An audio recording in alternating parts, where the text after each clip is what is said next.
everyone, welcome back.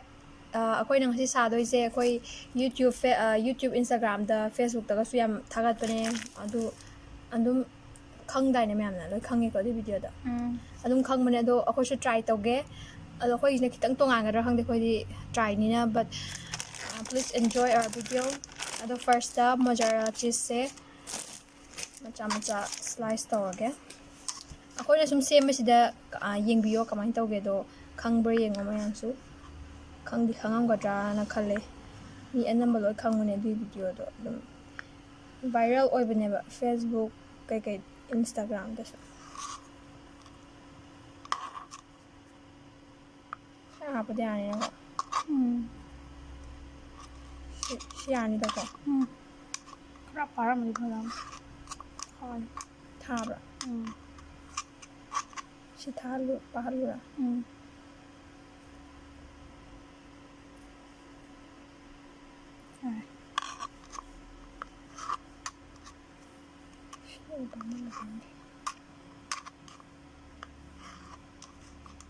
ꯌꯥꯅꯤꯗꯀꯣ ꯕ꯭ꯔꯦꯗꯁꯦ ꯂꯩꯔꯦ ꯕ꯭ꯔꯦꯗꯁꯦ ꯌꯥꯝ ꯀꯟꯅ ꯐꯕ ꯀ꯭ꯋꯥꯂꯤꯇꯤꯗꯤ ꯅꯠꯇꯦ ꯑꯗꯣ ꯑꯗꯨꯝ ꯂꯩꯔꯦ ꯂꯤꯛꯂꯥꯒꯤ ꯊꯤꯕꯅꯦ ꯂꯤꯛꯂꯥꯒꯤ ꯐꯪꯗꯕꯒꯤ ꯑꯗꯨꯗ ꯕ꯭ꯔꯦꯗꯁꯤꯒꯤ ꯃꯌꯥꯏꯗ ꯆꯤꯁ ꯑꯃꯃꯝ ꯍꯥꯞꯄꯒ ꯁꯤ ꯀꯨꯞꯁꯜꯂꯒ ꯌꯦꯡꯉꯒꯦꯀꯣ ꯇꯥꯕꯨ ꯇꯥꯗ꯭ꯔꯤꯕ ꯃꯣꯏꯗꯤ ꯇꯞ ꯅꯞꯁꯟꯅꯩꯀꯣ ꯍꯥꯏꯅ ꯇꯧꯔꯀꯥꯟꯗ ꯃꯌꯥꯏꯁꯤꯗ ꯁꯨꯃꯥꯏꯅ ꯀꯟꯅ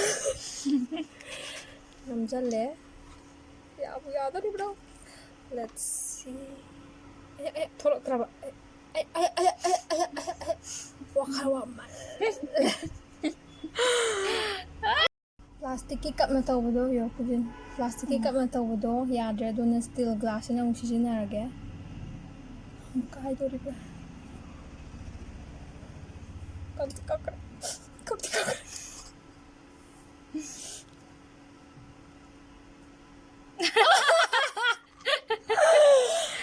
ꯀꯠꯆꯩꯌꯦ ꯍꯦ ꯀꯥꯏꯗꯦ ꯑꯗꯣ ꯌꯥꯗꯦ ꯀꯃꯥꯏꯅ ꯇꯧꯅꯤ what should we do now ꯅꯝꯁꯜꯂꯣ ꯑꯗꯨꯝ Okay, can you do with this? No, with this. I'm very English number.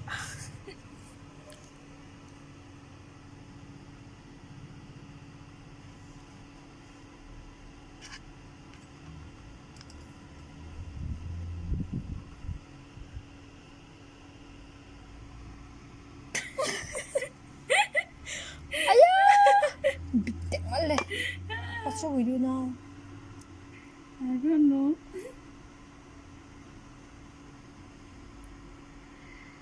Cross hands go to there.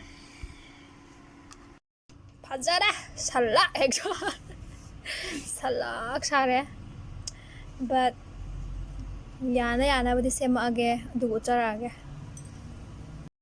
ꯑꯩꯒꯤ ꯁꯂꯥꯛ ꯁꯥꯔꯕꯁꯤꯡꯁꯦ ꯇꯥꯎꯔꯒꯦ Mami ngata ure. Phone ki. Sina yerum. ꯍꯥꯎ ꯍꯩꯔꯦ ꯁꯤꯗ Mata sai. Si log thok ro tana. ꯀꯣꯛꯀ ꯆꯤꯛꯑꯦ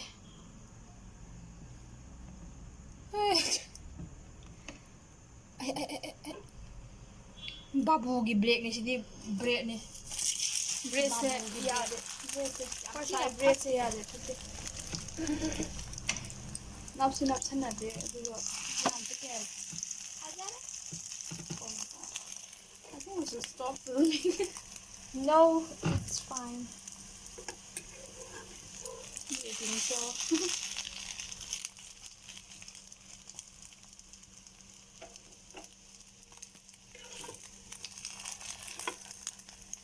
Hey, dora po na.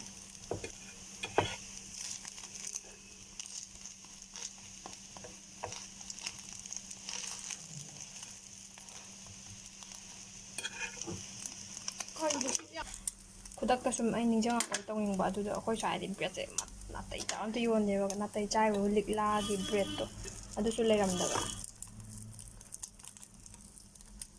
ꯇꯟ ꯑꯍꯩꯕ ꯃꯥꯟꯈ꯭ꯔꯦ ꯍꯥꯏꯕ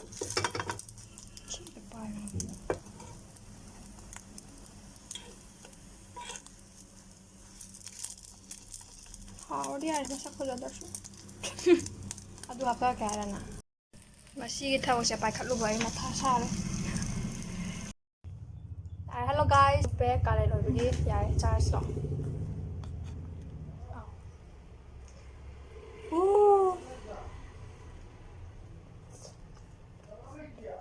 ꯅꯪ ꯁꯤꯁꯤ ꯑꯣꯏꯗ꯭ꯔꯣ ꯑꯩ ꯌꯧꯗ꯭ꯔꯤꯌꯦ ꯍꯥꯎꯋꯦ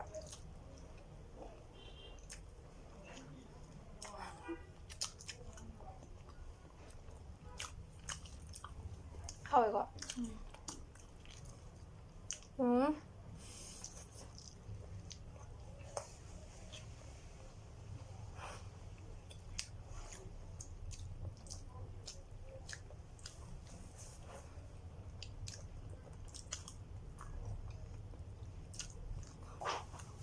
That's it.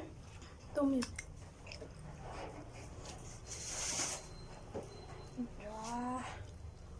Wow. What are you doing now? ꯆꯤꯁꯅꯦ ꯆꯤꯁꯅꯦꯕ ꯀꯔꯤꯑꯕ ꯆꯤꯁ ꯆꯤꯁꯁꯦ ꯀꯃꯥꯏꯅ ꯁꯦꯝꯃꯤꯕ ꯂꯩꯔꯛꯄꯅꯦ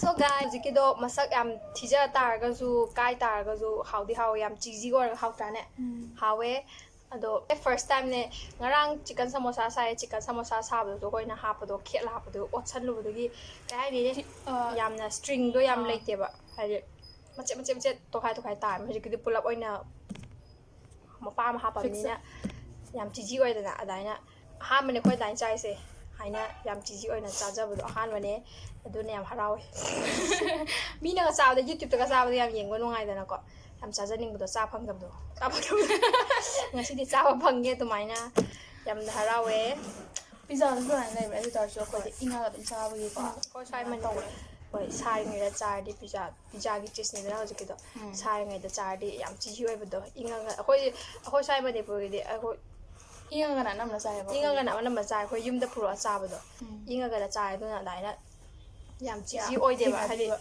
ꯀꯜꯂ ꯂꯩꯔꯦꯕ ꯄꯣꯠꯇꯣ So that's it guys. Bye bye.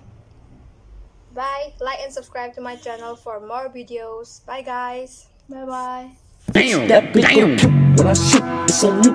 That big go pew when I shoot, it's on you. That big go pew when I shoot, it's on you.